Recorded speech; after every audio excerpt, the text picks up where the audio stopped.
സാരംഗ് നമുക്കൊപ്പം ചേരുകയാണ്. Sarang, good morning. ഇതിപ്പോൾ മന്ത്രിസഭാ യോഗം ഇന്ന് ചേരുമ്പോൾ ഈ വിഷയം ചർച്ചയാകും.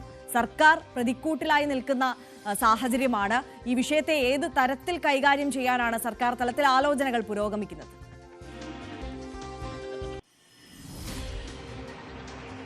തീർച്ചയായും ആര്യ, ഇത്തരത്തിൽ ഇന്നലെ ഉന്നത വിദ്യാഭ്യാസ മന്ത്രി നമ്മോട് പ്രതികരിച്ചിരുന്നു. ഇതൊരു കോടതിയുടെ വ്യവഹാരത്തിന്റെ ഭാഗമായി നിൽക്കുന്ന ഒരു വിഷയമാണ്. അത് പ്രൊവിഷൻ ഉണ്ട്, അതായത് കൂടുതൽ ഹൈക്കോടതിയെ സമീപിക്കാനുള്ള ഒരു പ്രൊവിഷൻ ഈ വിഷയത്തിൽ നിലനിൽക്കുന്നുണ്ട്.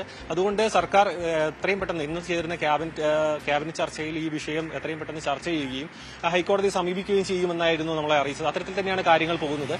അതായത് ഇതൊരു വിദ്യാർത്ഥികളെ, സർക്കാർ സിലബസിലെ വിദ്യാർത്ഥികളെ ബാധിക്കുന്ന ഒരു കാര്യം ആയതിനാൽ തന്നെയാണ് സർക്കാർ ഇതിൽ ഇടപെട്ടത്. പക്ഷേ അതിൽ വളരെ വൈകി വന്നൊരു തീരുമാനം, അതായത് റിസൾട്ട് വരുന്നതിന് 1 മണിക്കൂർ മുൻപേ എടുത്തൊരു തീരുമാനം എന്ന രീതിയിൽ അതിന് എത്രത്തോളം നിയമസാധുതയുണ്ട് എന്ന് നോക്കിയതിനു ശേഷമായിരുന്നു കോടതി ഇത്തരത്തിലൊരു ഈ ഒരു ഫലം റദ്ദാക്കിയത്. പക്ഷെ അതിന് ഈ ഒരു പ്രൊവിഷൻ ഉണ്ട് എന്നാണ് നമ്മൾ ഉന്നത വിദ്യാഭ്യാസ മന്ത്രി അടക്കം നമ്മളോട് പ്രതികരിച്ചത്. അതായത് പ്രോസ്പെക്ടസിൽ ഇത്തരത്തിലൊരു മാറ്റം വരുത്താൻ എന്ന രീതിയിൽ സർക്കാരിന് സാധിക്കുമെന്ന രീതിയിലായിരുന്നു ഇന്നലെ ഉന്നത വിദ്യാഭ്യാസ മന്ത്രി അടക്കം നമ്മോട് പ്രതികരിച്ചത്.